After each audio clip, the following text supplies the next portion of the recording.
कानुनले निर्धारण गरेका जे चीजहरु छन् तपाईलाई त्यसको म फेयरिस्ट पनि भनिदिन्छु। हजुर। दैनिक रूपमा खानाका लागि 700 ग्राम चामल प्राप्त हुन्छ। त्यो पल्साले पनि त्यही 700 ग्राम चामल प्राप्त गर्ने हो। 60 रुपैयाँ दैनिकी खर्च प्राप्त गर्नुहुन्छ। त्यो 60 रुपैयाँले खाजा खानुपर्छ र तरकारी खानुपर्छ, नुन तेल पुर्याउनु पर्छ र दशैं जस्तो महान चाडका लागि 300 रुपैयाँ छुट्याइएको हुन्छ। त्यसबाट उहाँले दशैं खर्च पुर्याउनु पर्छ र गर्मी याम र सिरक डस्नाका लागि 2500 रुपैयाँ चाहिँ खर्च प्राप्त हुन्छ। त्यसले चाहिँ त्यो गर्मीको लुगाहरू पनि खरिद गर्ने र ओड्ने ओछ्याउनेको लागि व्यवस्था गर्नुपर्छ र जाडोमा चाहिँ सिरक डस्नाको लागि र लुगाको लागि उहाँलाई 2500 रुपैयाँ प्राप्त हुन्छ। यसैबाट दैनिकी गुजारा पल्सा र पल्सा जस्तै अन्य थुनुवा कैदी बन्दीहरूले पुरा गर्नुपर्छ। यो पर्याप्त छ त? नेपाल सरकारले जसरी दशैंमा चाहिँ तपाईको 300 भनेपछि त पर्याप्त छैन। 3 किलो 300 ले 1 किलो मासु हैन, 1 प्लेट मासु आउँदैन। के हुन्छ सबैले सम्मान हैन, राजबन्दीदेखि बाहेक अरूको सबैको सिधा खाना हो। सिधा खानालाई यही भन्छ। राजबन्दीको सन्दर्भमा छुट्टै व्यवस्था कानुनले निर्धारण गरे हुन्छ, त्यसको छुट्टै कुरा छ। मानिस जस्तो बुझा लम्बिएको हो या अन्य कारण हो? त्यो पनि एउटा कारण मध्येको एक हो। जस्तो अब चाहिँ पल्सा कहिले छुट्छन् त? त्यसो भने दशैं अघि उनी छुट्ने सम्भावना छ कि छैन? ठ्याक्कै कालोकोटको कसम खाएर भन्दिनुस्। पर्याप्त छ ठाउँ। हजुर। दशैं अगाडि छुट्ने, तर अब दशैं अगाडि छुट्छन् भन्ने नाममा केही कार्य गरिएन भने त भाग्य छ भन्ने नाममा डोकामा दुध दुहुँदा अडिदैन भन्छन् नि। अब दशैं अगाडि पल्सालाई छुटाउने नाममा कुनै पनि कार्य भएन भने त त्यसको कुरा अर्कै कुरा हो। नत्र मुद्दा टुङ्ग्याउनका लागि दशैं अगाडिसम्मको टाइम पर्याप्त हो। त्यो समयसम्ममा मुद्दाका सम्पूर्ण प्रक्रिया पुरा गरेर मुद्दालाई फाइनल हियरिङमा पुर्याउन सकिन्छ। जस्तो पल्सा चाहिँ इन्डस्ट्रीमा एउटा राजा जस्तो भएर चाहिँ जिएको इन्डस्ट्री हल्लाएको मान्छे, तर जब चाहिँ कारागार पुगिसकेपछि उनी चाहिँ 700 ग्राम चामल र चाहिँ 60 रुपैयाँ पैसामा चाहिँ अल्झेको भन्ने कुराहरू आएको छ। यो बारेमा के हो प्रश्न बनाइदिनुहोस् न। हरेक कैदी बन्दीले प्राप्त गर्ने सेवा सुविधाका शर्तहरू कानुनले समान हुन्छन्। कानुनको समान संरक्षकत्वबाट कसैलाई पनि वञ्चित गरिँदैन। त्यसैको परिणामस्वरूप पल्साले पनि अरूले जति प्राप्त गर्छन् त्यति नै प्राप्त गर्ने हो। के हुन्छ त्यहाँभित्र? के पाउनुहुन्छ उहाँले? होइन, प्राप्त गर्ने त चाहिँ राज्यले व्यवस्था गरेको कानुनले निर्धारण गरेका जे चीजहरु छन् तपाईलाई त्यसको म फेयरिस्ट पनि भनिदिन्छु। हजुर। दैनिक रूपमा खानाका लागि 700 ग्राम चामल प्राप्त हुन्छ। त्यो पल्साले पनि त्यही 700 ग्राम चामल प्राप्त गर्ने हो। 60 रुपैयाँ दैनिकी खर्च प्राप्त गर्नुहुन्छ। त्यो 60 रुपैयाँले खाजा खानुपर्छ र तरकारी खानुपर्छ, नुन तेल पुर्याउनु पर्छ र दशैं जस्तो महान चाडका लागि 300 रुपैयाँ छुट्याइएको हुन्छ। त्यसबाट उहाँले दशैं खर्च पुर्याउनु पर्छ र गर्मी याम र सिरक डस्नाका लागि 2500 रुपैयाँ चाहिँ खर्च प्राप्त हुन्छ। त्यसले चाहिँ त्यो गर्मीको लुगाहरू पनि खरिद गर्ने र ओड्ने ओछ्याउनेको लागि व्यवस्था गर्नुपर्छ र जाडोमा चाहिँ सिरक डस्नाको लागि र लुगाको लागि उहाँलाई 2500 रुपैयाँ प्राप्त हुन्छ। यसैबाट दैनिकी गुजारा पल्सा र पल्सा जस्तै अन्य थुनुवा कैदी बन्दीहरूले पुरा गर्नुपर्छ। यो पर्याप्त छ त? नेपाल सरकारले जसरी दशैंमा चाहिँ तपाईको 300 भनेपछि त पर्याप्त। दर्शक नमस्कार अनि हार्दिक स्वागत छ। तपाईहरुमा आज एक्सक्लुसिभ फलोअप रिपोर्ट लिएर उपस्थित भएका छौं र पछिल्लो समय अभिनेता पल्सा के गर्दैछन् र अब कहिले छुट्छन् भन्ने विषयवस्तुमा एउटा फलोअप रिपोर्ट लिएर उपस्थित भएका छौं। हामीसँग हुनुहुन्छ चर्चित अधिवक्ता यज्ञमणि नेउपानेजी हुनुहुन्छ र विशेष गरी पल्साको दैनिकी यति बेला चाहिँ 700 ग्राम चामल र 60 रुपैयाँ पैसामा बितिरहेको छ भन्ने समाचारहरू भाइरल भएको छ र उनी कहिले छुट्छन् यो बारेमा हामी एउटा कडा बहस गरिरहेका छौं र यहाँलाई स्वागत छ वकिल साहब। नमस्कार। धन्यवाद। आराम हुनुहुन्छ? ठीक छु। जस्तो पल्सा अहिले चाहिँ एकदमै के भन्ने छायामा परेको जस्तो छ, के छ पछिल्लो अवस्था तपाईले जानकारी गराइदिनुस् न जनताहरूलाई। सामान्य मुद्दाको प्रक्रिया अगाडि बढिराखेको भन्ने मैले बुझेको छु। अब अहिले त्यो मुद्दामा काठमाडौँतर्फ रहेका कोही पनि कानुन व्यवसायीहरूले चाहिँ काम गर्नका लागि उहाँहरूले भन्नुभएको छैन। त्यसैले हामी कोही पनि त्यो मुद्दामा काम गरिराखेको अवस्था नहुँदा अरू कुराहरू भनेको तत् अदालतमा चाहिँ पेशागत रूपमा काम गर्ने कानुन व्यवसायीहरूले नै जान्ने कुरा भयो। जस्तो पल्सा भन्दा आएका पछि चाहिँ बलात्कार मुद्दै ज्यान मुद्दाहरू सबैमा चाहिँ फैसला भइसकेको, छुटिसकेको, धरौटीमा रिहा भएको भन्ने कुराहरू आइरहेको छ। तपाईले नै कतिजना मान्छे छुटाउनु भयो होला, त्यो आफ्नो ठाउँमा छ। त पल्साको किन ढिलो भयो त वकिल साहब? तपाईले किन छुटाउन सक्नु भएन? तपाईलाई त एकदम धेरै चाहिँ जनताहरूले आक्रोश व्यक्त गरिराख्नु भएको छ। हैन मैले छुटाउन सक्ने नसक्ने भन्दा पनि मुद्दाको ड्यू प्रोसेस हुन्छ। हजुर। त्यो ड्यू प्रोसेस भित्र चाहिँ मुद्दालाई सम्मानित गर्ने जिम्मा चाहिँ पक्षका कानुन व्यवसायी र अदालत प्रशासनको पनि हो। यो मुद्दामा म यहाँ काठमाडौँमा ल प्र्याक्टिस गर्ने व्यक्ति तनहुँमा गएर सधैँ बस्ने या नवलपुरमा गएर बसेर मुद्दाको प्रक्रिया अगाडि बढाउने अवस्था भएन। पलको परिवारले पनि जब थुन्सेको मुद्दा उच्च अदालतबाट अन्तिम भइसके पछाडि अर्थात् बेल नमागी सके पछाडि काठमाडौँतर्फका कोही पनि कानुन व्यवसायीलाई लभ मैनानीलाई पनि र अन्य कानुन व्यवसायीहरूलाई पनि उहाँहरूले बोलाउनु भएको छैन। त्यसमा म त गएकै छैन त्यस पछाडि पनि पछाडि।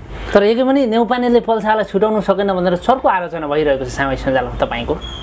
हैन अहिले पछिल्लो चरणमा पल शाहको परिवारबाट नै तपाईले यो मुद्दा हेरिदिनु पर्छ भनेर मलाई बोलाइएकै छैन अहिले। भनेपछि तपाईले पल शाहको मुद्दा हेर्नै भएको छैन अहिलेसम्म?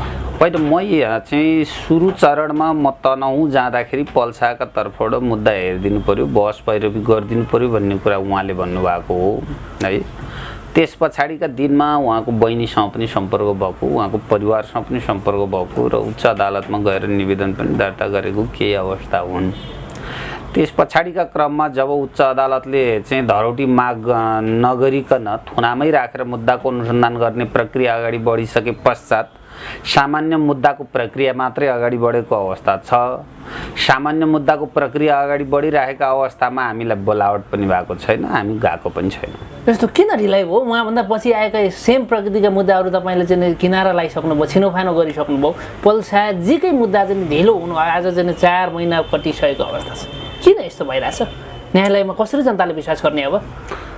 होइन त्यो कुरा त चाहिँ पल शाहको परिवारले उठान गर्नुपर्ने हो। उहाँहरू नै चाहिँ पनि त्यो कुरा उठान गर्नुभएको छैन। अहिले जो संलग्न उहाँ तनहुँमा हुनुहुन्छ कानुन व्यवसायीहरू, पलकै आफ्नै दाइको छोराहरू, उहाँहरूले पनि यो कुरालाई अगाडि बढाउन सक्नुहुन्थ्यो। त्यो कुरालाई अब उहाँहरूले छिटो छरितो रूपमा मुद्दा टुङ्ग्याउनेतर्फ उहाँहरू पनि अगाडि नलागेको हो कि भन्ने चाहिँ भान हुन्छ। तथापि मुद्दाको प्रक्रियामा बुझ्नुपर्ने प्रमाणहरू बुझि नसकेका कारण मुद्दा ढिला भएको भन्ने कुरा चाहिँ अहिले बुझिराखिएको छ।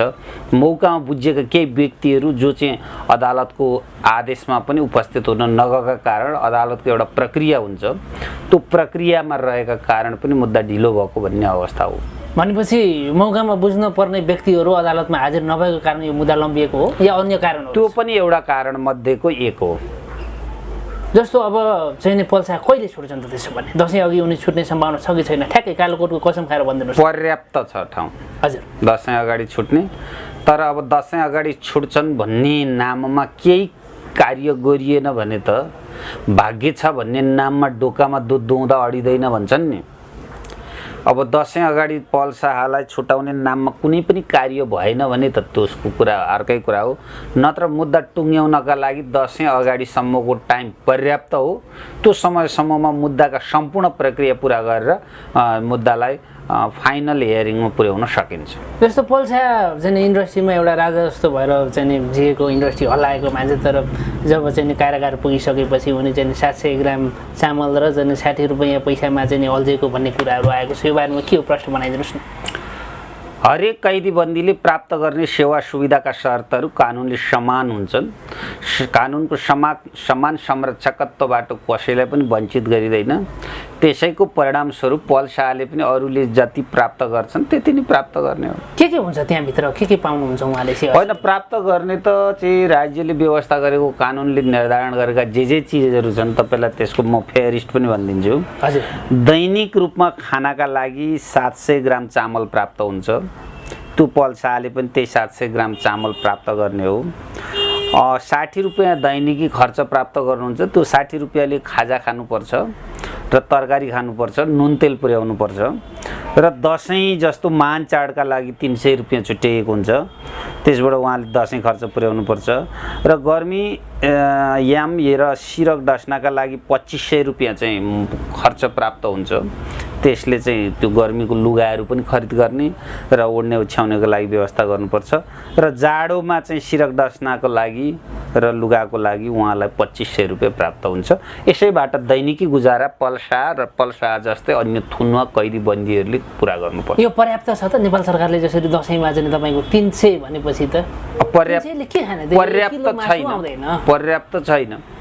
300 ले 1 किलो मासु होइन, 1 प्लेट मासु आउँदैन।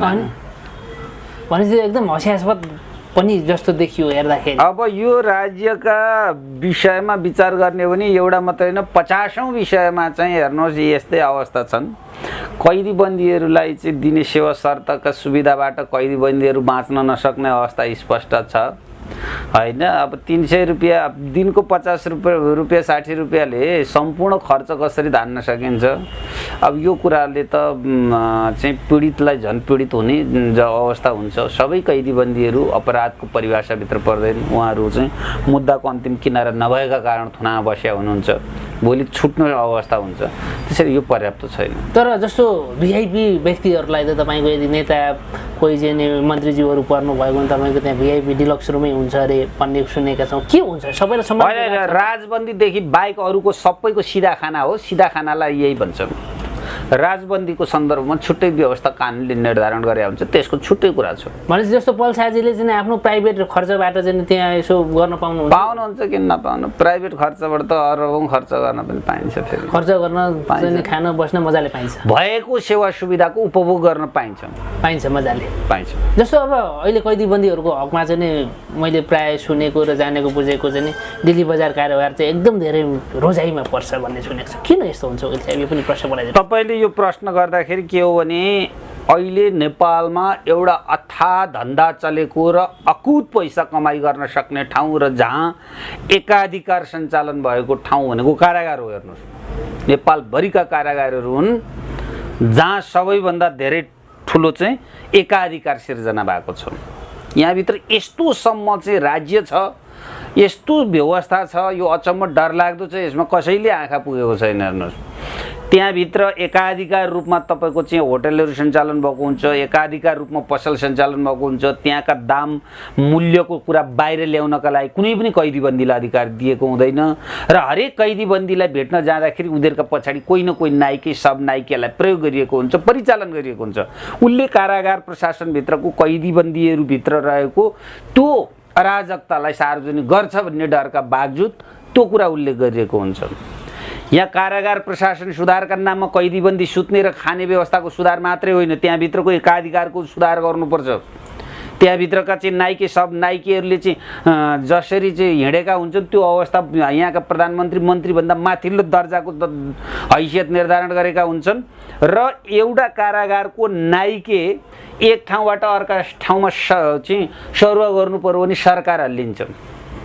त्यहाँ त्यति ठुलो कमिसनको खोर धन्दा चलेको हुन्छ त्यो व्यवसायमा। त्यसो भएका कारण दिल्ली बजार कारागार किन रोज्छन् भन्ने कुराको यसको अभिष्ट एउटा उदाहरण यो। यहाँ पैसा हुने, पद हुने, प्रतिष्ठा हुने या त्यसभित्रका पनि नाइके खलनाइकेहरूले के हुन्छ भने यहाँभित्र दिनदहाडै चाहिँ जाँड रक्सी सेवन गर्ने सम्मको अवस्था पनि चाहिँ बुझिँदै आएको छ। त्यहाँ चुरोट लगायतका चिजहरू चाहिँ खान बस्न पाउने व्यवस्थाको चाहिँ व्यवस्था गरिएको भन्ने बुझिन्छ। त्यहाँ हामीले पनि कतिपय अवस्थामा देख्दाखेरि बाहिर चाहिँ त्यहाँ पार्क जस्तो ठाउँमा बसेर उहाँहरूले ऐस आराम गरिरहेको देखिन्छ। कोही कैदी बन्दीहरूलाई चाहिँ गोलकोठरी जस्तो अवस्थामा राखिएको अवस्था हुन्छ भने त्यहीँभित्रको पैसा साम दाम दण्ड भेद प्रयोग गर्नेहरूलाई चाहिँ त्यही किसिमको चाहिँ व्यवस्था गरिएको हुन्छ। यहाँभित्र पनि समानता कानुनले निर्धारण गरे पनि असमान व्यवहार गरिएको छ। यो असमान व्यवहारभित्र कैदी बन्दीहरूमा पनि यो विषय उठान गर्नुपर्ने अवस्था र आवश्यकता चाहिँ छ।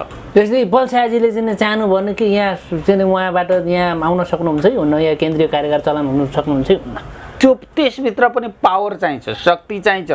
कैदीहरूको सरुवाका लागि पनि शक्तिको खेल हुन्छ। हेर्नुहोस्, मैले एउटा चाहिँ म तपाईँलाई बताउँ, झुम्का कारागारको एकजना त्यो कारागारको नाइकेलाई परिवर्तन गरिदिँदाखेरि करोडौँको चलखेल भएको थियो भन्ने कुरा सार्वजनिक भएको थियो कि अहिले मानव सेन्ट्रल जेल या दिल्ली बजार जेलको जो नाइके छ नि तिनीहरूलाई त्यो जेलबाट निकाल्नु पर्यो या त्यो जेलबाट हटाउनु पर्यो भने करोडौँ चलखेल हुन्छ यहाँ। यहाँ ती थुनुवा कैदीबन्दीहरूभित्र त्यस्तो छ। त्यहाँभित्रका चाहिँ एउटा बिस्कुटको दाममा चाहिँ 10 रुपियाँभन्दा बढी चाहिँ प्रयोग गरिएको हुन्छ, एउटा चियाको दाम त्यसरी नै गरिएको हुन्छ, त्यहाँभित्रका क्यान्टिनहरू त्यसरी सञ्चालन गरिएको हुन्छ, त्यहाँ एकाधिकार छ, त्यहाँ उनीहरूको मोनोपोली चल्छ, त्यहाँ चाहिँ कारागार प्रशासन र चाहिँ नाइके सहनाइकेहरू मिलेका हुन्छन्, त्यहाँ रहेका कैदीबन्दीहरूलाई चुस्ने काम हुन्छ। अर्को कुरा के छ भने बरु कारागार प्रशासनमा ती कैदीबन्दीहरूको सन्दर्भमा तपाईँले थाहा छ नि चाहिँ दैनिक रूपमा 60 रुपियाँ प्राप्त गर्छन् भन्ने, तर त्यहाँ महँगीको दर नहुनु पर्ने, खुल्ला बजारको अवधारणा बमोजिम त्यहाँ चाहिँ सेवा सुविधा प्राप्त गर्नुपर्ने हो नि तिनीहरूले दिनमा 60 रुपियाँ प्राप्त गर्नेलाई। तर त्यहाँ सामान्य सुपर मार्केटको भन्दा बढी दाम लिएर चाहिँ सामानहरू बिक्री गर्ने गरिन्छ। यो विषयमा कसैले हेर्दैन, कसैले बोल्दैन। त्यसैले यो देशमा त पीडित भएका व्यक्तिहरू एक ठाउँ मात्रै होइन, कारागारका कैदीबन्दीभित्र पनि यो असमान व्यवहार छ। यसभित्र तपाईँको मिडिया मार्फत के हो भने दिल्ली बजार कारागार आउँछु भन्नुका पछाडि, भिआइपी आउँछु भन्नुका पछाडि पनि त्यहाँ कैदीबन्दीको भन्दा पनि ऐस आराम र चाहिँ कानुनले निषेध गरिएका चिजवस्तुहरूको चाहिँ खुलेआम प्रयोग भइरहेको छ भन्ने भल्ला छ। यसतर्फ राज्यले पनि विचार गर्नुपर्छ। जस्तो विदेशीतिर इन्डियातिर हेर्ने हो भनेदेखि तपाईँको कारागारमा भएका भित्र चाहिँ नेपालका कार्य कोही भयो भने तपाईँको बाहिर आएर काम अब चाहिँ सुरक्षा राखेर गर्न पाउने अवस्थाहरू सिर्जना भएको देखिन्छ। नेपालमा त्यो सम्भव छ कि थिएन? पल्साको उमा किन लागू गर्नु पर्थ्यो? हेर्नुहोस्, मैले त पल्साका विषयमा नयाँ चाहिँ काम सुरुवात गरौँ भनेर तपाईँहरूको सञ्चार माध्यम मार्फत पनि म पल्साको परिवारलाई अपिल गर्छु, सबै कुरा समयअनुसार परिवर्तन गर्दै लानुपर्छ। अब संसारमा कैदीबन्दीलाई हिजोको हेर्ने दृष्टिकोणबाट आज छैन। आज सुधार गृहको नाममा परिवर्तन भएको छ, अन्तर्राष्ट्रिय अभ्यास यही छ। कयौँ देशहरूमा के छ भने कृषि कार्यका लागि कैदीबन्दीहरू प्रयोग गरिएको छ। अब आज नेपालमा बनाइएको कानुन ऊ बेलाका कानुनमा घरेलु इलम गर्न पाउनेसम्मको अधिकार कैदीबन्दीलाई दिएको थियो। त घरेलु इलम गर्न पाउने अधिकार कैदीबन्दीलाई दिएको छ भने त इलम गर्ने अधिकार प्राप्त कैदीबन्दीले घरेलु इलम गर्न नजान्ने तर कसैको स्वर रहेछ भने गीत गाउने अधिकार रोक्नु हुँदैन। अब त्यो राष्ट्रको गहना हुन सक्छ, त्यो राष्ट्रलाई ट्याक्स प्राप्त हुन सक्छ, बरु उसका लागि प्रयोग हुने सेक्युरिटी, उसका लागि प्रयोग हुने सुरक्षाको बन्दोबस्त उसको खर्चबाट व्यवस्था गर्नुपर्छ। मैले पल्साकै मुद्दामा के गरौँ भन्ने मैले प्रस्ताव राखेको थिएँ भन्दा यो मुद्दामा अहिलेको पल्सालाई त अपराधी भनेर ठहर गरिएको अवस्था त होइन, न्यायिक हिरासतमा राखिएको। त न्यायिक हिरासतमा राख्दाखेरि उसले त चाहिँ अभिनय गर्न सक्ने क्षमताको चाहिँ प्रखर व्यक्तित्व भएको आधारमा उसले कयौँ चाहिँ फिल्महरूमा, कयौँ चाहिँ भिडियोहरूमा चाहिँ उसले अभिनय गर्न बाँकी रहेका अवस्था छन्। ती अभिनय गर्ने अधिकारका लागि चाहिँ उसले माग गरोस् र नेपालको अदालतले यस सन्दर्भमा के बोल्छ, नेपालको गृह प्रशासनले यो सन्दर्भमा के भन्छ, नेपालको न्यायिक परिपाटीलाई परिवर्तनको आवश्यकता महसुस गरिन्छ कि गरिँदैन? किनभने यहीँ भारतमा या विश्वका केही देशहरूमा यस्तो व्यवस्था थियो कि त्यहाँका सिने कर्मीहरूलाई पक्राउ गर्दाखेरि केही उनीहरूले खेल्दै गरेको फिल्महरू सक्न दिएको थियो। हामी किन यसलाई रिजेक्ट हुन्छौँ? किनभने एउटा व्यक्तिलाई चाहिँ न्यायिक हिरासतमा राखेको कुरा हो। न्यायिक हिरासतमा रहँदाखेरि उसका अरू मौलिक कुराहरू, फन्डामेन्टल कुराहरू उसले प्रयोग गर्ने अधिकार दिउँ, बरु त्यसको पेमेन्ट राज्यलाई उसले गरोस्, त्यस बापत राज्यलाई ट्याक्स प्राप्त होस्, राज्यको चाहिँ बृहत्तर उन्नतिका लागि त्यो व्यक्तिको चाहिँ मन र उसको शक्ति र उसको क्षमताको प्रयोग होस् र भन्ने सन्दर्भमा निवेदन उजुरी हालौँ भन्ने कुरा पनि मैले भनेको छु। अब यो सन्दर्भमा सम्बन्धित व्यक्ति र सम्बन्धित पक्षको कुरा हो, यसमा यो दिनुपर्ने हो। दिनका लागि अदालतमा नयाँ प्र्याक्टिस गरौँ न। पल्साकै मुद्दाबाट के सुरु गरौँ भन्दा सबैले डाला बन्न मात्रै जान्ने छन् भने मात्रै काम पाउने होइन नि। गीत गाउन पाउने रहेछ भने त्यसका लागि के गर्ने, अभिनय गर्न सक्ने रहेछ भने उसका लागि के व्यवस्था गर्ने भनेर यसका लागि चाहिँ कानुन संशोधन गर्नुपर्ने छ भने संशोधन गरेर, आवश्यक परिमार्जन गर्नुपर्ने परिमार्जन गरेर चाहिँ यसतर्फ चाहिँ हामीहरूले चाहिँ त्यो व्यक्तिहरूलाई प्रयोग गर्नुपर्छ र परिचालन गर्नुपर्छ भन्ने मेरो त स्पष्ट दृष्टिकोण थियो र छ। तर यसमा पल्साको परिवारले र पल्साले यो कुरा बुझेर यो विषयमा उठान गर्नुपर्छ। जस्तो अब अन्तिममा पल्साजीको जसरी मुद्दा अहिले लम्बिरहेको अवस्था छ, लम्बिँदै जाँदाखेरि 3-4 वर्ष पुगेको इतिहासहरू पनि हामीले देखेका छौँ, किंवदन्तीहरू पनि। तर चाहिँ नि त्योभन्दा पछि आएका मुद्दाहरू तपाईँले किनारा लगाइसक्नु भएको छ, फौजदारी मुद्दाहरू नै। यो किन ढिलो भएको र अझै ढिलो हुने पो हो कि पल्सालाई भित्रै पो आजीवन अब सडाइने हो कि जस्तो शङ्का उपशङ्काहरू पनि जन्मिया छ नि, के भन्नुहुन्छ यो बारेमा? अब अहिले पल्साका परिवारले 1-2 जना कानुन व्यवसायी हामी वहीँ छौँ, वहीँबाट हामी यो मुद्दाको अगाडि बढ्छौँ। अरू चाहिँ कोही पनि कानुन व्यवसायहरू यसमा अब अहिले संलग्न गराउँदैनौँ भन्ने लाइनको कुरा गर्नु भएको छ। अब हामीलाई फेरि काठमाडौँमा भएको व्यक्तिलाई यो मुद्दामा गएर सबै काम कारबाही गर्नका लागि सहज र चाहिँ समयका दृष्टिकोणले पनि सहजता सिर्जना हुन गाह्रो अवस्था हुन्छ। अब त्यसमा पनि पल्सा र पल्साको परिवारले तदारुकता देखाइदिएको भए सहयोगको गर्नेको कुन हदसम्म सहयोग गर्न सकिने भन्ने कुरालाई हामीले पनि दृष्टिगत गर्न सक्ने अवस्था हुन्थ्यो। हिजो काठमाडौँबाट जिल्ला अदालतमा गएका 9-10 जना कानुन व्यवसायीहरू र उच्च अदालतमा गएका कानुन व्यवसायी लगायतका म लगायतका विभिन्न यसमा संलग्न व्यक्तिहरू जो छौँ नि नाम जोडिएका कानुन व्यवसायीहरू, उहाँहरूलाई सहयोग गर्नका लागि त्यो परिवारले पनि ती कुरामा चाहिँ आफू कुनै प्रतिबद्धता जाहेर गर्नुपर्छ। यसको अर्थ के हो भन्दा यी प्रतिबद्धता जाहेरका कुरामा हामीलाई आर्थिक रूपमा सहयोग गर्नुपर्छ भन्ने कुरा होइन।